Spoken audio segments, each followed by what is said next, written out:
So we are going to very quickly go over about a semester's worth of photography, like boom, boom, boom, boom, boom, really quickly. There's going to be like a few core concepts that I want to make sure we understand. And the whole part of this class is to get you to be a better photographer with your cell phone, but also hopefully to get you excited, get you curious, and get you to a spot where you're like, oh man, maybe I should upgrade to a DSLR. So really, I am just a ye olde drug pusher trying to get you excited about photography. So today we're going to be talking about why photos are important to our society, to ourselves as artists, and to our historical mission. We're going to be talking about some photography etiquette and how we can support our society by being politer photographers. And then we're going to get into the meat and potatoes. We're going to talk about composition, shooting still subjects, shooting moving subjects, and then God willing, if we have time, we're going to step on editing and talking about some quick ways you can edit your photos, what we call post work. And we're going to then talk about some advanced concepts. And Ellen, that is where the drug pushing will really come in, is when we start talking about advanced concepts. Why does photography matters? Well, because we are sort of ambassadors for the club. Our society is in so many different places. We do our own events, obviously, right? And sometimes those events happen in public parks, but also our society is an organization with an educational mission, which means a lot of times we get invited into schools, libraries, veterans halls, things along those lines. One of my favorite events that we do out here in Atenveldt is the Highland Games, and it's all of these people who are really interested in their Scottish heritage, who then get to come by and see sort of pan-European armored combat. And rapier combat as well. So that's really exciting for them. And it also gives us a chance to sort of talk about not only our fighting styles, but our arts and sciences. And it's an audience that's sort of ready built for our arts and sciences. So photography matters in our society because we are ambassadors. And that's why we need to sort of take these photos, is so we can record these great moments that we have as a club. They sort of offer tangible proof, these photos. So next would be another reason why photography matters is humility, right? We have a lot of pelicans. We have a lot of court baron and baronesses who have served the society and advanced its interests for years and years and years and years. And these aren't the people who would ask for photos, right? They're the people who are used to being who are used to serving and waiting on others. And so it might be uncomfortable for them to ask, hey, Dorothy, can you get me a photo of this thing that I'm working on, or something along those lines. And it's also important that we take these candid shots, because that's when the servants of our society are at their happiest and at their best, right? So here we have two court baronesses. So obviously they've been serving the organization for a long time, just sharing a moment as they're trying to help someone find sunscreen. And this is a really good candid shot, in my opinion. And then last is documentation. Again, we are a society with an educational mission, and that educational mission extends not only in our armored combat, where we try to maintain historical forms of fighting, but also, in my opinion, more importantly, in our arts and sciences. Our club is so giving in that we make these wonderful, beautiful things and then give it to somebody or use it up. I can't tell you how many times I've seen a young fighter, Her Majesty the Queen Helga, makes these beautiful shields, right? And she'll inspire these young fighters to make their own beautiful shields. And they'll come up to Australia, they're super hyped, they're ready to go, and they run out into battle. No photos. Maybe some photos taken in like a dark garage after they were done, but no photos of their beautiful artwork before it just gets absolutely loved on the battlefield. So these are three reasons why photography matters. We're ambassadors to the club. We need to take photos so that way other people can cherish these moments, people who might not normally ask, in documentation. Before we get into sort of compositions and stuff like that, what I want to sort of talk about is photography etiquette.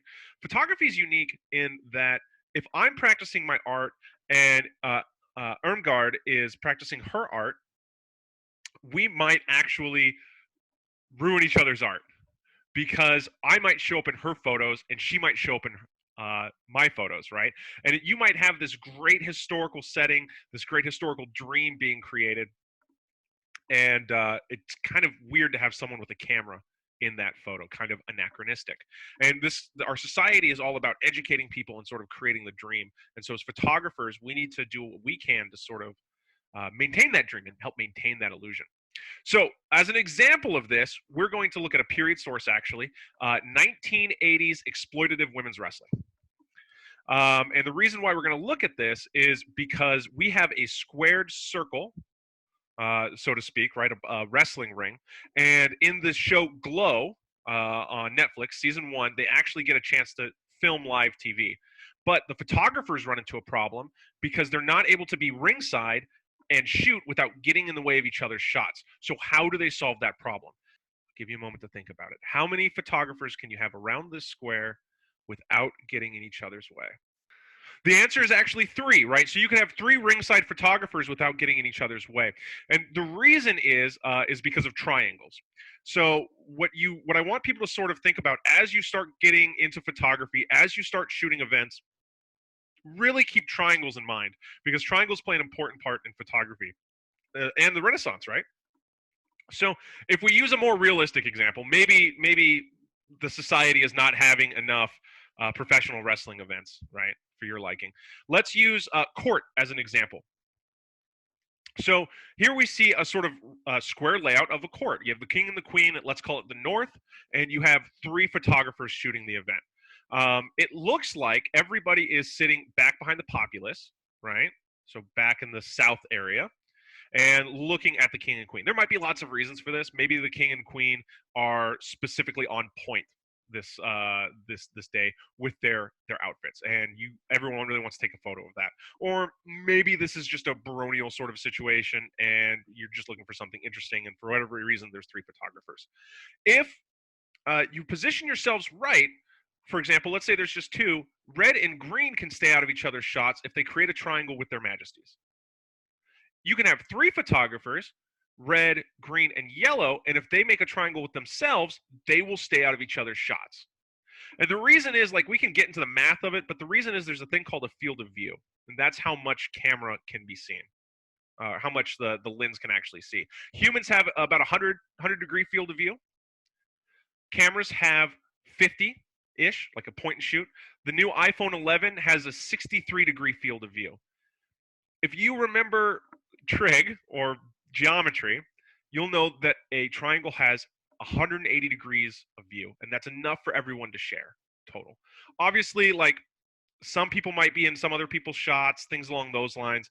That's fine. You can always crop that out.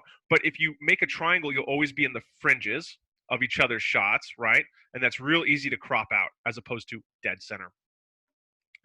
Now, it's important to note, let's say someone's getting an elevation or an important award, right? It's not about their majesties. I mean, it is. It's always about their majesties, but it's also about the person being elevated.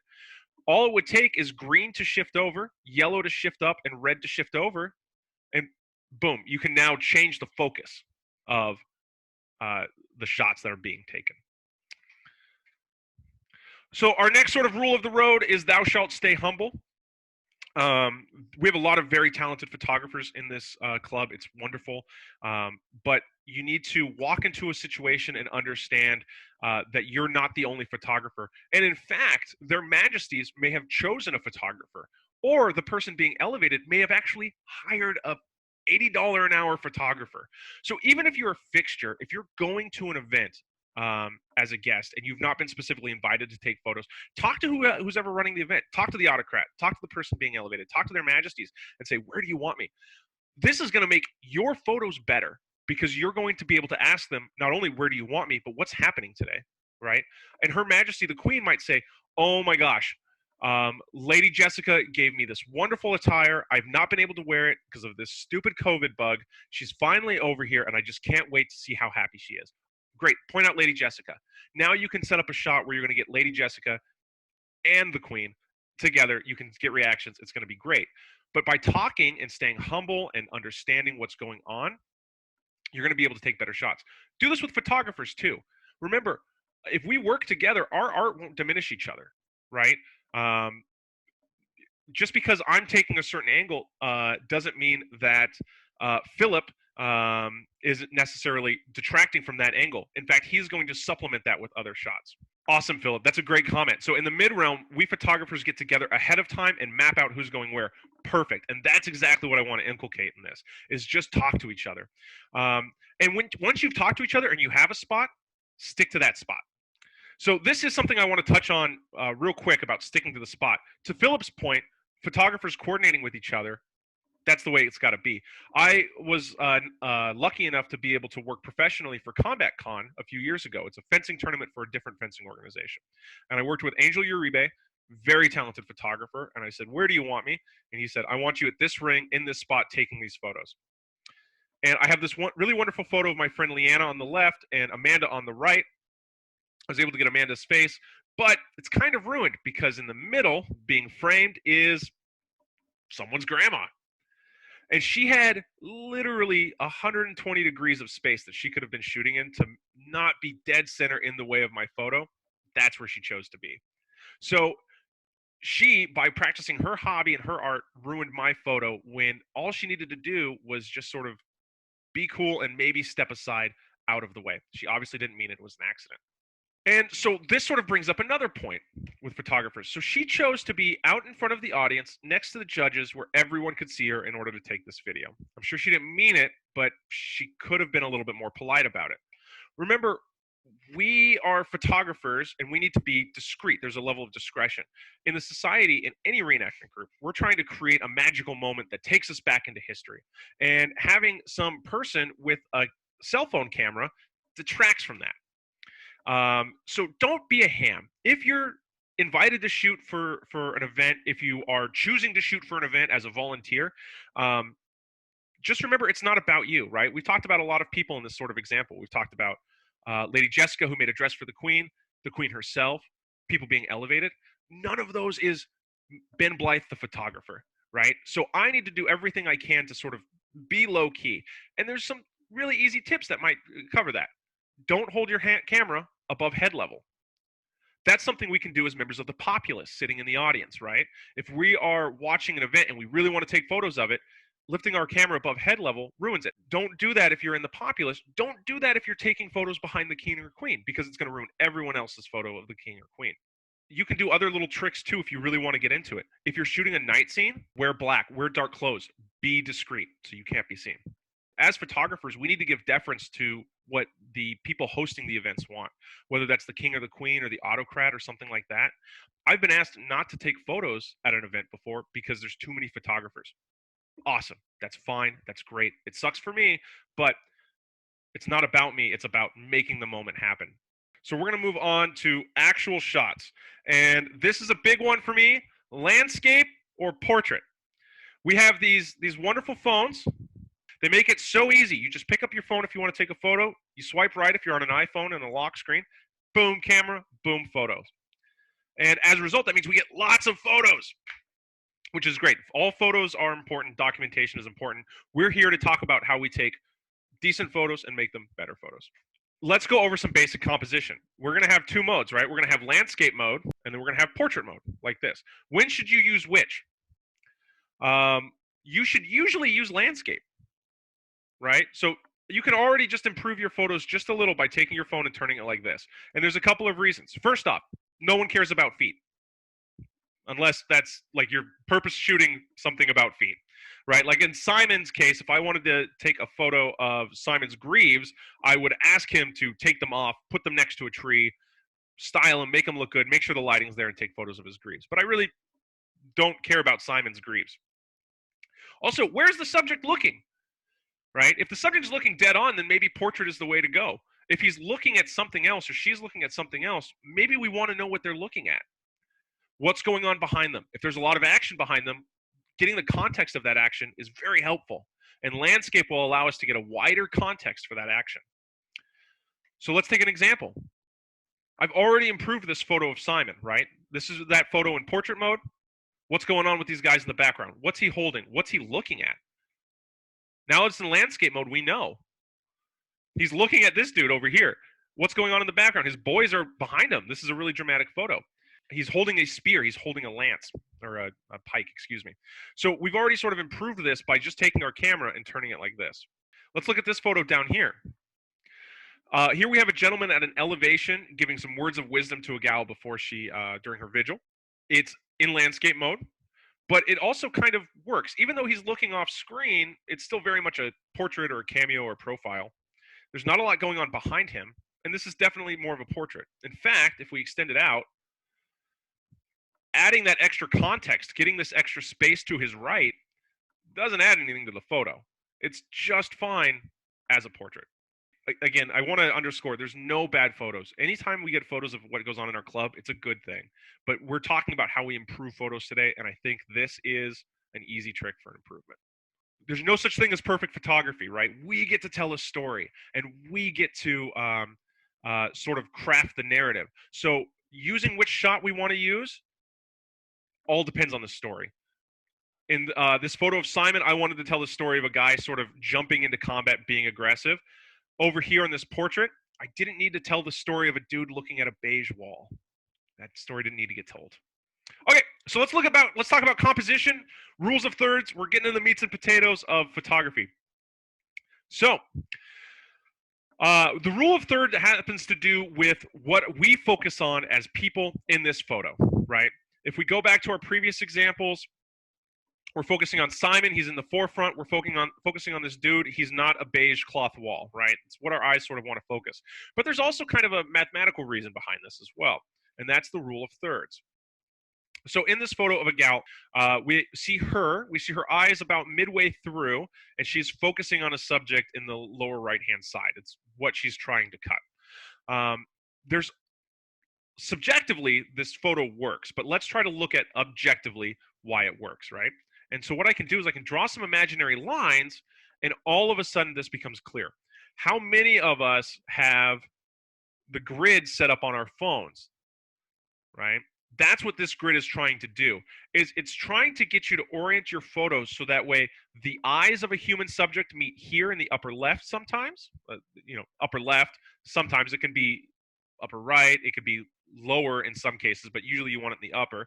And that any other sort of subjects are weighted around these intersections as well.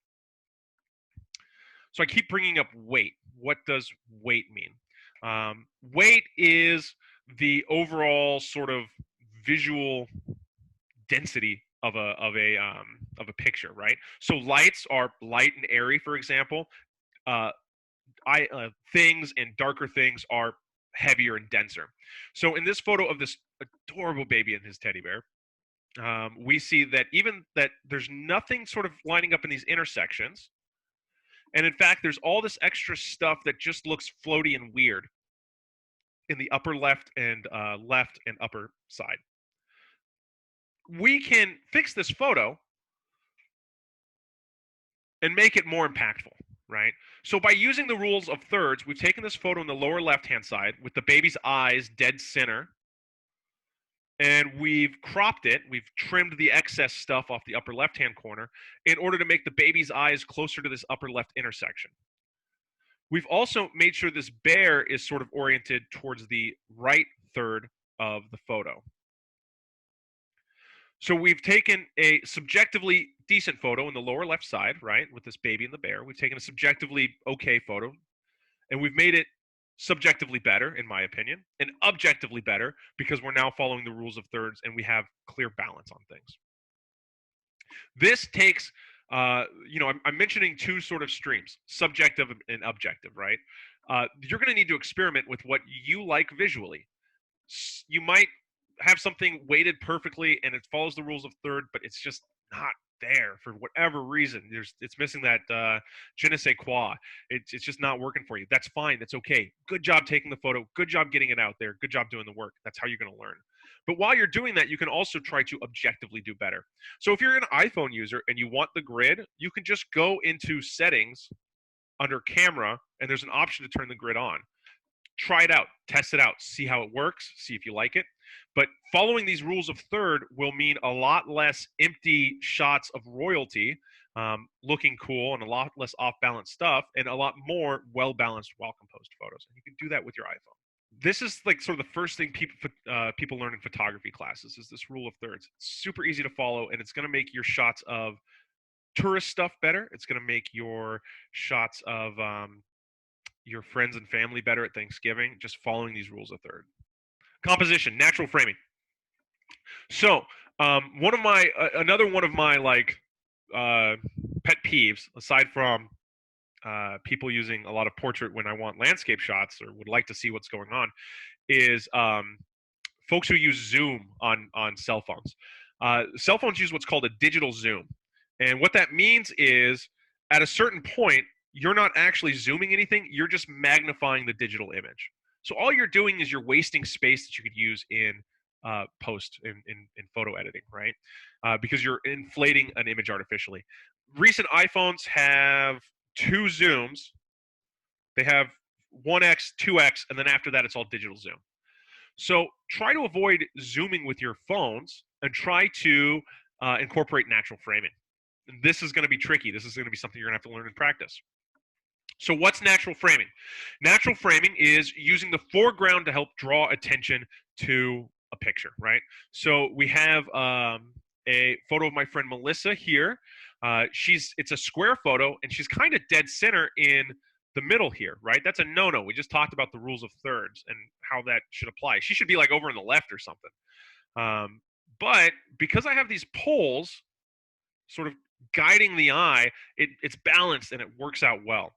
It also helps focus the photo without me zooming in on her, right? And again, we just sort of talked about how that zoom deteriorates your photos on an iPhone or an Android pretty rapidly, depending on the camera.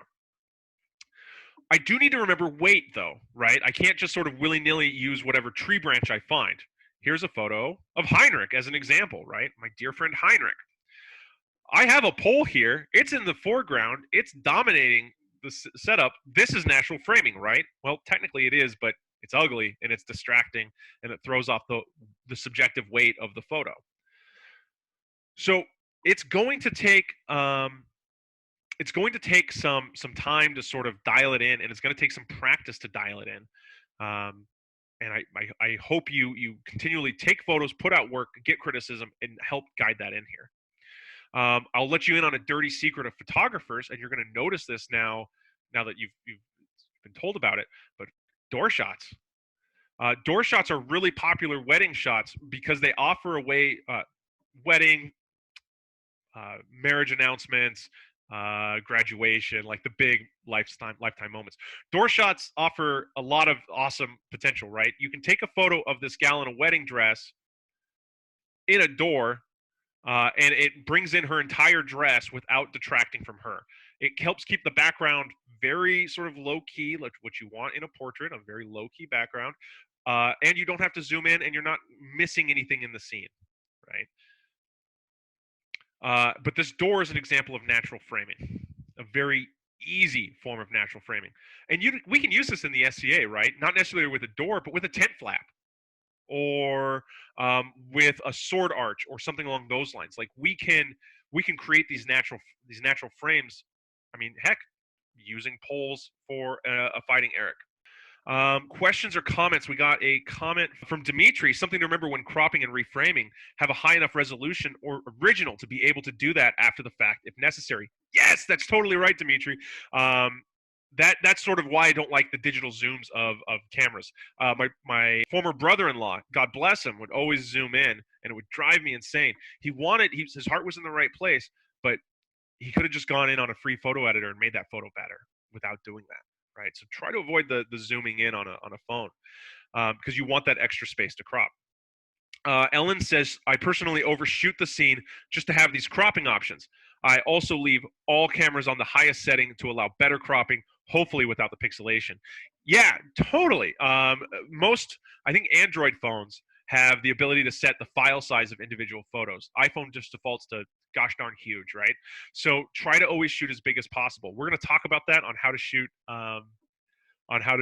moving subjects. But Ellen is definitely on the right track. So let's talk about some compelling shapes. We're really getting into it, right? We're really jettisoning across what it is to be a good photographer and a good artist. And there is a piece of subjective art to it. We've talked about the very objective rules of thirds. We've talked about natural framing. And now we're going to talk about compelling shapes. And we're getting more and more subjective as we go. What is a compelling shape? I don't know, something that's interesting, right? People like curves, people like complex faces. Humans like faces because we have a lot of compelling shapes to it. Eyes are kind of almond, noses are kind of triangles, mouth are lines. I have an egg head, right? These are all very compelling shapes that look decent or interesting in a photograph. So we should sort of remember that when we take our photos. Compelling shapes can be in backgrounds, they can be in foregrounds, they can be all arounds, right? This is going to be subjective ultimately. And that's why it's, again, so important that you experiment, that you get your photos out there, that you talk to other photographers you know, and you find friends who are willing to provide real objective feedback and aren't just going to say, oh, it looks great, honey. You want, no, this is boring because of this, that, and the other thing. This is compelling because of this, that, and the other thing. So in this example photo, we have the former Baroness of Twin Moons working on an inkle loom. I believe she's showing someone how to do it, how to use an inkle loom, and they're both looking at the inkle loom. If we line this up in rules of thirds, we have Her Excellence Greta in the upper left. We have this other gal in the upper right, and we have the inkle loom between them, right? And they're both looking at it. Here we see an example of a triangle in a photo, right? And the object that they're looking at is unique. Lots of colors, lots of curves, lots of shapes. Let's look at another photo. This photo I took sucks. And it sucks for lots of reasons. It's boring. Everyone is wearing black. These individuals are in a very interesting plaid kilt, but the colors are washed out and it's too far away to see any detail. There's interesting stuff on the table. Those are interesting shapes, right? Yeah, except that they're blending in and they're all washed out. Also, if we look at it from a rule of thirds perspective, what the heck is going on in the upper left-hand corner, right? There's just all this negative space. Really, what I should have done is gotten closer to the folks and taken a photo, or got between them so I can see the table as they're talking over it. The background is boring. Like, these are all objective things I can say about subjective topics, right? Perfect. So let's do a review. Any questions or comments so far? And we're going to go into the chat as well. Eoghan uses a 6, and it tends to take about 3 megs per shot. That's perfect. That's going to be really good for social media and Facebook. A lot of like Instagram stuff, you just need about 600 pixels by 600 pixels to look good. And 3 megs will absolutely do that for you. And then Eoghan, I do a fair bit of archery photography. I also film people on request to have them improve their form. The same can be used to help fighters. Yes. Yeah. So that's another great use, Eoghan, of photography, where we can use it as coaches in order to improve things. But we use it a lot in cutting in order to talk about edge alignment and things along those lines. So yeah, absolutely, photography can be a coaching tool. So let's do a quick review here. So in our composition, we talked about target intersections and the rules of third, right? And how you want to frame photos in the third of your photography. You can do this 2 ways: by taking the shot well, actually, and fixing it in post. As we've sort of talked about, as some of the more experienced photographers have sort of talked about, it's much easier to overshoot and to just take the photo right than it is to edit, right? Anytime you start editing photos, you're going to sort of lose quality behind it. We'll see an example of that later on. We want to achieve balance. We want to do this by thinking about our lights and our darks. Darks tend to be very dense, lights tend to be very airy, and we want to achieve a balance in our photo. We also want to use natural frames whenever possible. That's kind of advanced. And also a little bit more advanced is our using of interesting shapes. Again, there is no, in my opinion, bad photos in terms of documentation. It's really important that for our educational mission that we roll on and we try to take as many photos as possible of our great club. What is important to also remember is that not all photos are created equal and that some are better than others. And we use good composition to make those photos, to take good photos and make them better. Experiment. I don't want anyone to hear this and think, oh, well, there's a lot of advanced stuff and I'm not very good. Nuts to that. Get your camera out, take photos, you will get better, right? There's a lot of photos that are thrown on the scrap room floor. Mine when I do them professionally, and when I do them just taking photos of my kiddo or something like that. A lot of them don't make it to Facebook. So that's okay, right? We live in a digital age. Embrace it. Okay. So one of my suggestions, right, is if you're working on composition, Practice with objects, right? Again, I keep bringing up our educational mission, and I'm sure we have a lot of arts and science folks, a lot of laurels. Take pictures of your stuff. You make these wonderful handmade goods, and not only do you deserve to have a portfolio of your work, but it's important that your um, uh, the historicity of what you're working on is kept together, right? Is kept in line. Um, I spoke with Brand, one of my first SCA events. He had a thing, a book this thick on how to forge armor, but the photos inside could have been better. And I don't think he takes any photos of his stuff. I want photos of his work because it's beautiful and it's historical, more importantly. So it has to do with our educational mission. If you don't want to take pictures of your stuff, I will. You can message me at benblythe.com. I have a fully equipped studio. I'll do white isolates. I love history, so if you mention historical details, I'll make sure it's a focus. But let me know. I work for hobby, I work for trade, I work for cash. Yeah.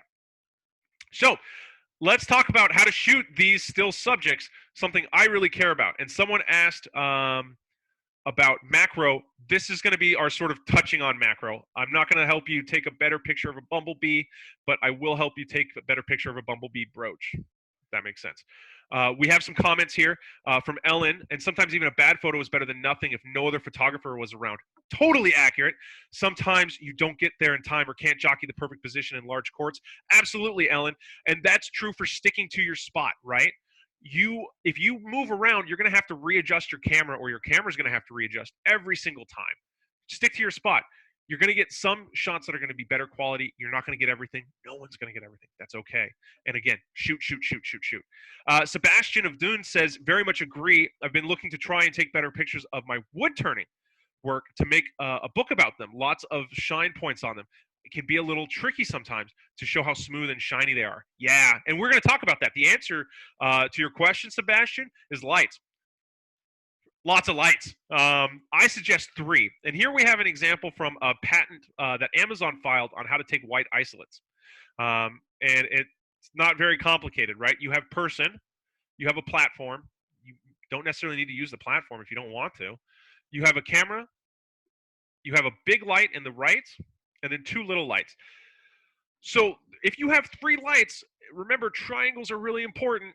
That will let you create a triangle of light that you can then use to sort of balance, to make sure, Sebastian, that you get the wood looking shiny.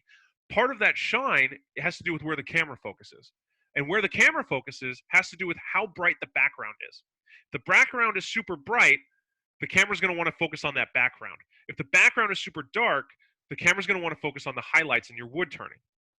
So use these 3 lights, use distance, cover them sometimes maybe. When I shoot pictures of swords, I actually have a cheesecloth sort of cage that I put over the light to help diffuse the light, right? So experiment with sheets, experiment with like socks over lamps. Watch out about heat, right? But try different types of lights and try lots of lights. Some tips that'll make life easier for you is use the same bulb in every single light and make sure it's a white light bulb. Yellow is a tone that's disastrous for product photography or for photography of items. In the background, I am in a chapel to the Blessed Virgin Mary, and that yellow light is killing it back here. But if we're taking photos of our things, try to use white lights. LEDs are fine. They tend to be a little blue shifted. There are incandescent white lights. You want, I believe, a high as K as possible. That K has to do with the frequency of the light, and you want it as high as possible. I find it easier to deal with a blue tone than I find it to deal with a yellow tone. Some of our more experienced photographer, throw LEDs or incandescents or CFLs if you have a preference. For what it's worth, I've been using CFLs for my portraits and whatnot. Okay, so yeah, same bulbs. Try to focus on white light, high K value. Perfect. I prefer working in the blue than the yellow. Balanced. Sebastian, this goes to more your point, right? You're going to have to play around with this and try to figure out what grouping of lighting works well for you. And it's going to be a process of experimentation, right? And so take lots of photos, edit those photos, try to tell your story that you want to tell, and then bring it to other photographers that you know, myself included. I'm on Facebook, message me. I'll always provide my opinion on photos, and I won't be too mean about it either. Oh, something I forgot to mention, backgrounds. there's a line here, right, along the side and the bottom. That 102 line is actually a white background. To use a white background, all you need is a sheet. Put it up against the wall, pull it out a little so you get this nice curve, put whatever you're shooting on the ground, and you're good to go, right? You need to iron it first because any crease will show up in the photo, and then you're going to have to do that, and you're going to have to fix it in post. So to get good white isolates like these, you're going to want to use a sheet, and you're going to want to iron it. You can see in this one on the right, you can see the crease here. Let's sort of look at this in action, right? I was asked to shoot a piece for an artist. This artist was actually my dad before he passed away, and he wanted me to take some photos of a piece of his work. Early on, when I was still trying to figure stuff out, this was me. I had bulbs in the front lighting the heck out of it, and just took the photo with the camera on a tripod. It was easy peasy. Later on, as I got better, I actually reshot, and I wound up with this. And so this is far more color balanced. This is far more polished, and it actually has to do with authorial intent. Someone mentioned earlier, it depends on the story you want to tell. And so working with still items and with products or with your art, you can sort of tell the story. I have a lot of folks who say that they like this photo better because it's clearer, it's brighter, you can see more details. But that's not what the artist wanted to convey. The artist wanted to convey like a sense of exilement. It's actually called Exile. And it was actually a very moody piece. So by sort of rearranging my lights and the piece, I could take a picture of the same item and help tell the author's story in a way that I found to be compelling. So we're going to sort of talk about that background, right? So when we take photos of our art or for still subjects, unless we're trying to tell a specific story, we want the background to be flat and boring and white and bright, but not too bright. So I work for a cosmetics company, and this is one of the products we sell. We took this photo way back when, and it's a decent photo of the product, but I prefer this one, right? This is a photo that we took that is a little bit more staged. It's on a white background, so it's not distracting, right? You're not wondering, did this person take this photo in the window on a chair? What are those diamonds? What's going on here, right? It's much more focused on the actual product itself. The background is flat and boring, and the subject itself is bright. This extra brightness, this 5,000K bulbs and things along those lines, that allows the camera to see more details. And when you shoot an item, you want to see those details, right? You want to see how fluffy the sugar scrub is, so we kind of whip it up and we make sure that there's plenty of light on it. Here, there's lots of light. On the one on the left, there's lots of light, but there's also some glare and some bad highlighting and what's going on with the hand. So this sort of gets back to our what are we shooting for? The photo on the left is a great example of a shot that we used for Instagram, right? Took it on a cell phone, put it up on Instagram. 600 by 600, it's going to look great. For something for your portfolio or for historical documentation, you're going to want it to be much, much, much, much bigger.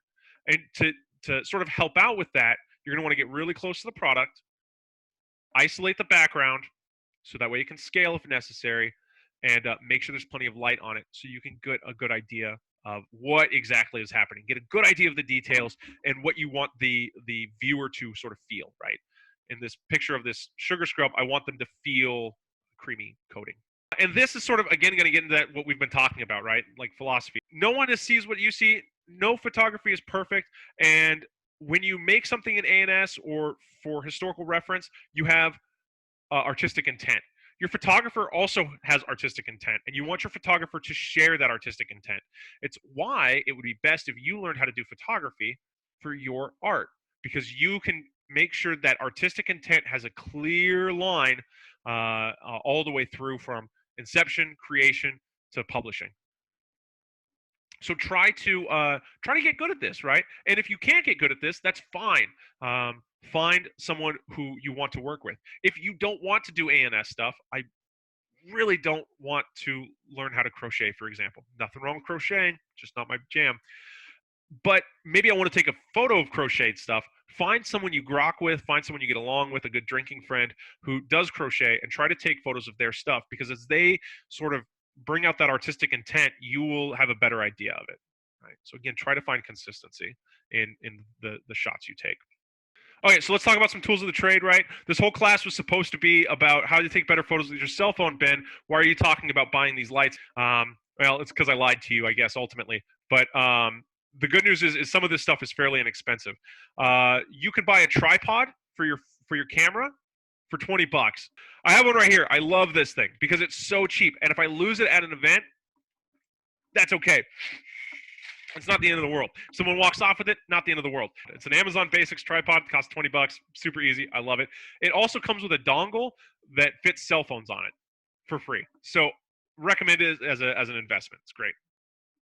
Another thing you should pick up, an ironing board and some sheets if you want to do still subjects, because that is going to help you obviously get these nice white backgrounds to make sure that people focus on your stuff and not something else. Also, desk lights. These are 20 bucks. You buy it on Amazon. Super easy, right? I know that's a lot of investment, but you probably have desk lamps and table lamps around the house. Experiment with those first. Get you some good bulbs in those lights, some consistent bulbs, and sort of experiment around. So that was still subjects. So remember, to sort of review, we want lots of bulbs, lots of light, similar bulbs, and we want you to try to balance those, and that's going to take experimentation. You want boring backgrounds, preferably white, and you want it to be bright but not too bright. Again, you're going to want to play around with the lights and create a triangle. And then remember, we have authorial intent with our photos, and that's important. Okay, so we're going to go to moving subjects. Moving subjects is going to be a lot simpler. The thought of this class being you're still trying to dial in things like composition, like balance, like the rules of third. So moving subjects, pretty advanced, but experiment, take all the photos you possibly can. So how can you take better moving photo shots? Stick to your spot. We sort of talked about it in photography etiquette, right? Don't be moving around because you're going to ruin other people's shots. Use plenty of light when possible. A lot of times we're shooting moving subjects outdoors or at events where we don't have direct control of the light. But keep in mind, the more light you have, the faster your camera can work and the better the shots are going to be. Use plenty of memory. We sort of talked about this earlier about how big photos should be. The more, the bigger your photos there are, the fewer that you can take. But you're going to want to take lots of photos of moving subjects in what I like to call toddler mode. And then fail upward, experiment, right? It's important that you get out there and you take shots, and you, even if you think it's going to be a bad shot, still try to take the shot and try to identify why you think it's going to be a bad shot. And I'll tell you why. So this photo, I took at Highland War. My camera didn't focus on the right thing. There was someone off screen or something like that I wanted to focus on. I think it was this guy in blue, but he dipped behind this helmet, and my camera focused on these two gals instead. This turned out to be a very interesting shot, right? We have a lot of natural foreground, a lot of natural framing. This guy's head happens to naturally frame these two separate from each other. And if we'd use the rule of thirds, it lines up the way it's supposed to, and it's balanced in a compelling way. So, excuse me. So here we have a photo that by happenstance turned out to work out well and be, I think, a cute photo of these two gals at Highlands War. When shooting moving subjects, let's talk about toddler mode. Just hold the button down. This is not rocket science. iPhones, if you hold the button down, it will take several still shots over and over and over again. And then you can review and try to find one that you like. I don't like to rely on the live feature because it's a low quality video and it doesn't work out well. But on iPhones, you can hold the button down. There is Android apps that will do the same thing and take lots of photos successively if it's not default on the camera. But if you are using an iPhone photo, just hold the photo button down. It'll take lots of photos. When you do this, hold the camera steady. Don't move the camera around because the camera wants to try to focus on a subject, and every time you move it, it just needs to refocus. So hold the camera steady, hold the button down. You'll take lots of photos, and be cool with blur. Blur helps us show motion, right? So even though the two subjects on the left are totally crisp and there's blur in the background, that's fine because it's conveying a sense of motion. Same thing on the photo on the right. The foreground is very blurry, but it's helped conveying a sense of motion that these two women are kind of worriedly looking upon, right? It helps convey a story. Toddler mode will get you there. Hold the button down. It'll take lots of photos and take time to review it. If it's blurry, it's okay. Just ask yourself, is this blur telling the story? Is this blur conveying motion?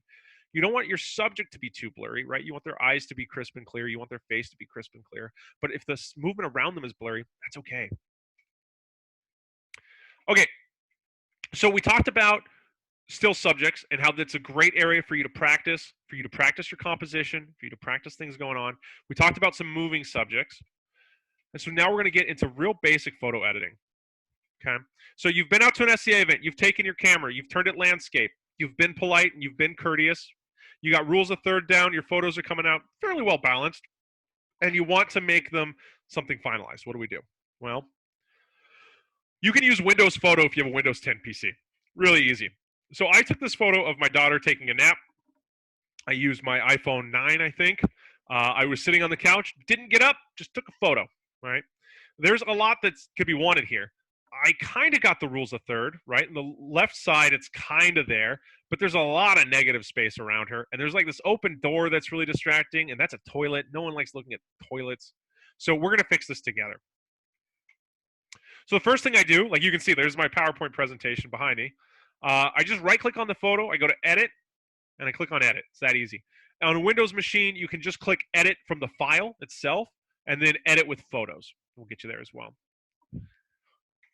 From there, it's going to take us to the first thing it wants us to do is to crop it, right? We can do some sort of straightening if we need to. Nice joke, Crescent. Yes, photographing toilets is kind of a crapshoot. So we could do some sort of straightening if we need to. Let's say I held my camera canted to the side or it was at a weird angle, that's fine. We can sort of straighten and level it out. And then we can start cropping. So when I start cropping, I get my grids. Yes, I love my grids because now I can sort of clean up and get better at the rules of thirds. Also, I can zoom in there. So cool, we've gone ahead and we haven't been able to eliminate the toilet, but we've been able to eliminate a lot of the negative space. Great. Next, we go into filters. I don't really suggest that people use automatic filters unless you're shooting on Instagram or Snapchat or something like that where filters are accepted. But Windows 10 does offer a enhance your photos automatically. And this works pretty decently. So if we do that, for example, we see, hey, look, the colors are better. The whites are whiter, the creams are creamier, and my daughter stands out. And the little hammock that she's on looks a little richer. From there, we can make any adjustments we want to lighting or anything like that. Vignette is something I like because I'm kind of basic. So if I'm shooting like a woodsy photo or something like that, I'll usually throw a vignette on it because I'm tacky. That's okay.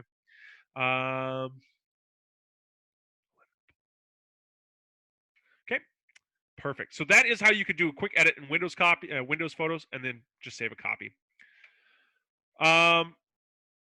Here's the before and after.